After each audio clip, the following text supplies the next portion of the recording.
नमस्कार दोस्तों, मैं ज्योतिष आचार्य वासुदेव मिश्रा आपका अपने चैनल एस्ट्रो मास्टर वासु में हार्दिक अभिनंदन करता हूं। दोस्तों, आज का यह ज्योतिष का कार्यक्रम आप लोगों के लिए यानी कि धनु राशि वालों के लिए बड़ा ही खास कार्यक्रम साबित होगा। आज हम चर्चा करेंगे ग्रहों के राजकुमार बुध के अस्त गोचर प्रभाव के बारे में।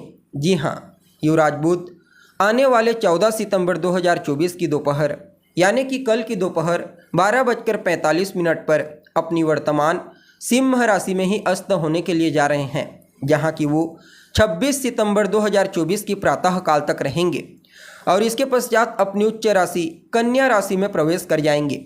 तो ऐसे में बड़े विस्तार के साथ एक एक टॉपिक को जानने का प्रयास करेंगे, समझने का प्रयास करेंगे कि किस प्रकार से बुध अस्त अवस्था में गोचर करते हुए आपको प्रभावित करेंगे। जी हाँ, इस गोचर काल के दौरान किन किन क्षेत्रों में आपको श्रेष्ठ परिणाम की प्राप्ति होगी, तो वहीं कहाँ कहाँ पर आपको सावधानी बरतने की आवश्यकता होगी।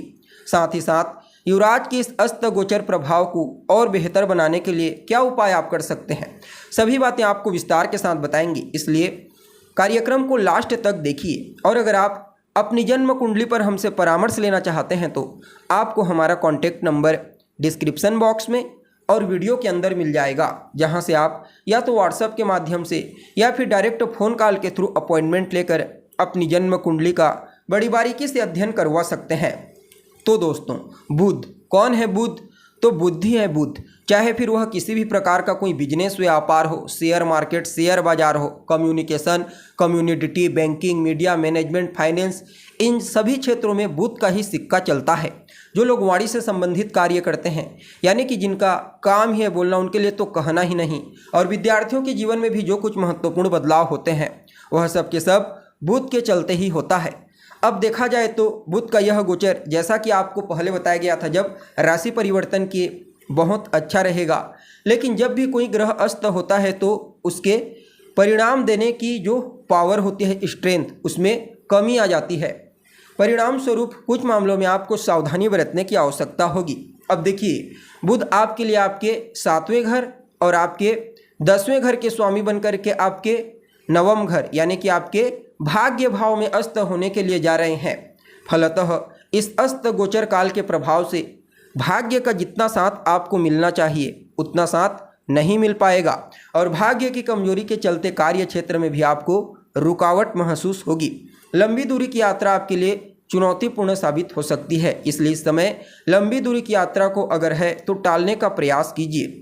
जी हाँ, आपको दोस्तों से यानी कि मित्रों से भी कुछ नेगेटिव इन्फ्लुएंस प्राप्त होगा। करियर के दृष्टिकोण से भी समय उतना अनुकूल रहने वाला नहीं है।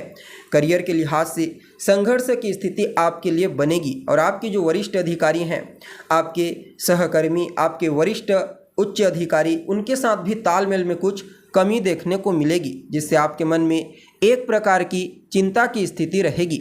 और जो लोग व्यापारी हैं, चाहे फिर स्वतंत्र रूप से व्यापार करते हैं या फिर पार्टनरशिप में, उन लोगों को भी इस गोचर काल के दौरान प्रतिद्वंदियों के द्वारा यानी कि उनके जो कॉम्पिटिटर हैं उनके द्वारा कड़ी टक्कर देखने को मिलेगी, जिसके चलते उन्हें अपने व्यापार को विस्तारिता प्रदान करने में कुछ चुनौतियों का सामना करना पड़ेगा। आर्थिक दृष्टिकोण से भी भाग्य की कमजोरी के चलते धन संचित न हो पाने में आप बिल्कुल, जी हाँ, इस गोचर काल के दौरान धन का संचयन बिल्कुल भी नहीं हो पाएगा और रिश्तों में भी कुछ न कुछ टकराव उत्पन्न होगी, चाहे फिर वह जीवन साथी के साथ हो या फिर परिवार के किसी अन्य सदस्य के साथ। और अगर आप किसी के साथ रिलेशनशिप में हैं तो उसके साथ भी तालमेल को बेहतर बनाने का प्रयास कीजिए। स्वास्थ्य के दृष्टिकोण से भी समय उतना अच्छा नहीं रहेगा, तो आपको अपने स्वास्थ्य का भी ध्यान रखना है। अपने स्वास्थ्य के साथ साथ पिता के स्वास्थ्य का भी आपको ध्यान रखना है।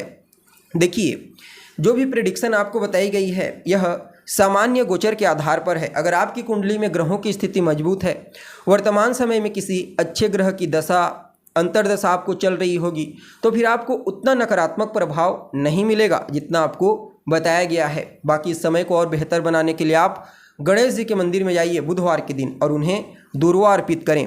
साथ ही साथ गाय की सेवा कीजिए, गाय को हरा चारा खिलाइए। खास करके बुधवार, गुरुवार और शुक्रवार के दिन समय आपके लिए मिला जुला परिणाम देगा। तो दोस्तों, हमें उम्मीद है जानकारी आपको पसंद आई होगी। जानकारी अच्छी लगे तो इसे अपने दोस्तों के साथ, अपने रिश्तेदारों के साथ शेयर अवश्य करें।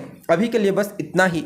पुनः मुलाकात होगी एक नए और ताज़ा एपिसोड में। तब तक के लिए नमस्कार।